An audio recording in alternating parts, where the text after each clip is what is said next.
No, ahojte Tokáču. Tady máme našeho modela, který bude dneska zkoušet planečky. Vojtíku, kouk. Udělej kouk na tetu. No, udělej kouk. No, ty jsi fajný. A teď se přesuneme vedle a já ti ukážu základní plínky, které mám doma. Možná si z toho konečně něco vezmeš. Tak, bordelu si moc nevšímej, ten absolutně neřeš, postýlku víš, že Vojtíšek spí s náma. Tak. Tady mám skříň, která se sice včera trošku rozpadla, protože na ní skočil pes. Ale tohle všechno je prostě látková výbava pro Vojtu. Tady jsou vlastně bambusové plíny. Já je používám, když Vojta hodně blije, protože celkem hodně sajou. Tady jsou vlastně ty, co se ti líbily, ty pop-in. Tohle to jsou zrovna ty opičkové. A tohle je vnitřek do opiček. Plus vlastně jedno savé jádro, takzvaný noční booster. Tohle je vlastně sava plína do boostru. Tohle to je takzvané minky, které vlastně je jakoby flísová vrstva, která by měla být suší. A nebo je tady vlastně celobambusová, která vlastně zase rychleji odsaje to vlhko. Skládá se to vlastně tak, že vezmeš, já teda používám jenom tu savou, dáš si tam vlastně ten prostředek, přicvakneš. Počkej, bo jednou rukou se mi to dělá blbě. A máš vlastně hotový takzvaný noční booster. Většinou nám to vydrželo. Ale já jsem fakt začala používat teďka jiný plínky, protože ono to je na zadku přece jenom trošku objemné. Tohle to jsou vlastně jakoby svrchní kalhotky od těch popinek. Sem tam jsem je používala i normálně na klasický čtverce, kterých tu mám teda pár porozbalovaných. Vlastně porozdělávaných. Ale opravdu oni jsou sice krásný, jsou takhle, ale víš co, já je zase třeba budu používat, až bude Vojtík se učit chodit, takže prostě budu mít strašně měkký dopad na zadek. Protože v tomhle to bude bomba. No a vlastně tohle je základní sava, vlastně jakoby vrstva do té pleny, do té popinky. Takže když to tam vlastně nacvaknu, vydrž, protože jednou rukou to je fakt trošku blbě.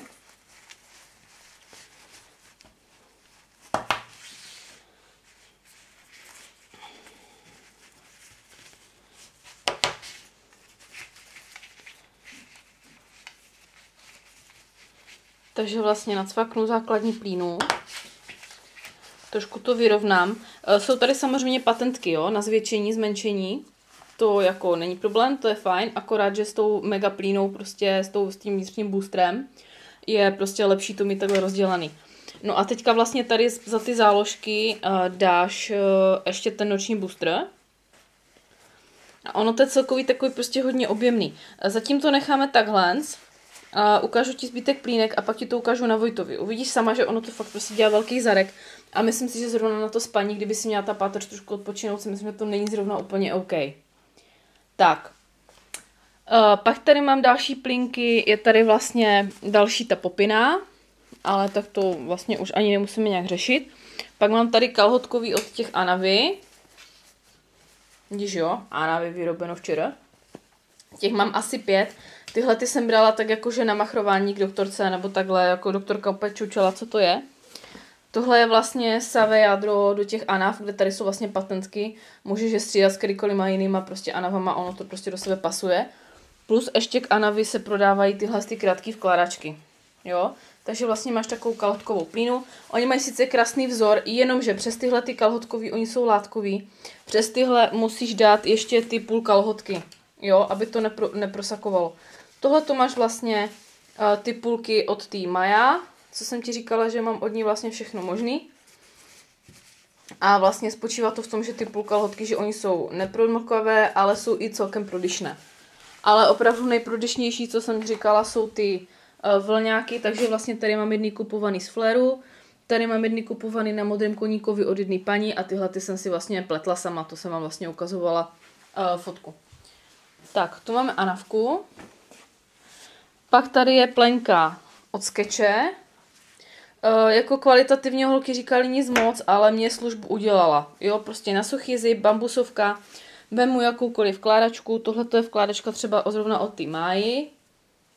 Jo, je fakt široká, super. Vycpala jsem, dala jsem to Vojtovi na zadek, přesto zase půlky nebo vlňáky a pohodička nám jako stačila. Na to, že stála 100, koupila jsem ji na Koníkovi, pohodička. Pak tady jsou vlastně nový, co jsem ti říkala o ty máji. Tak tohle to je vlastně celá ta majina, kde vlastně, jo, víš zase značka, kde zase ona je z takového toho frote bambusu, takže šíleně savá.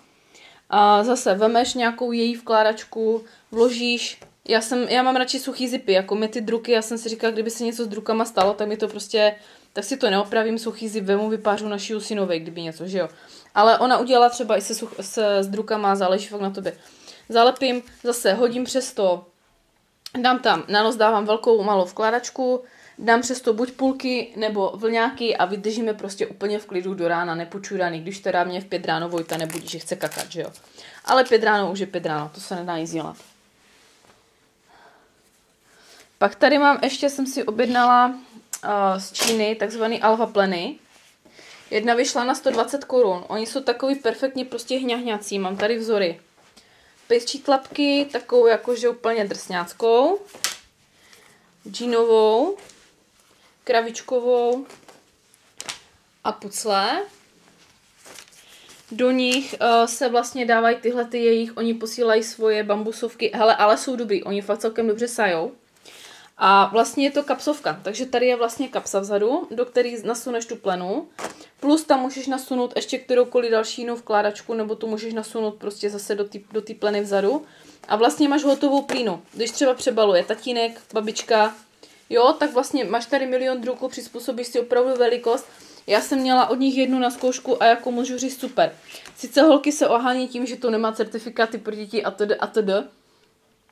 Ale zase si říkám, že prostě když je to vypraný, tak nic tak moc extra tam být nemůže a já třeba pro sebe taky certifikované hadry nekupuju, páč na to nemám, že jo. Ale tak záleží to na každém.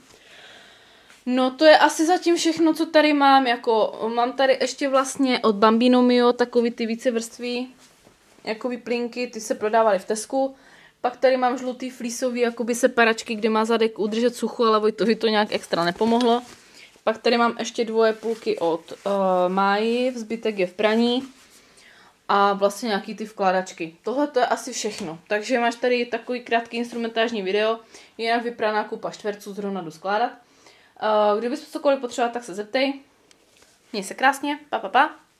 A za chvilku ti nahraju Vojtíka s Popin plenou.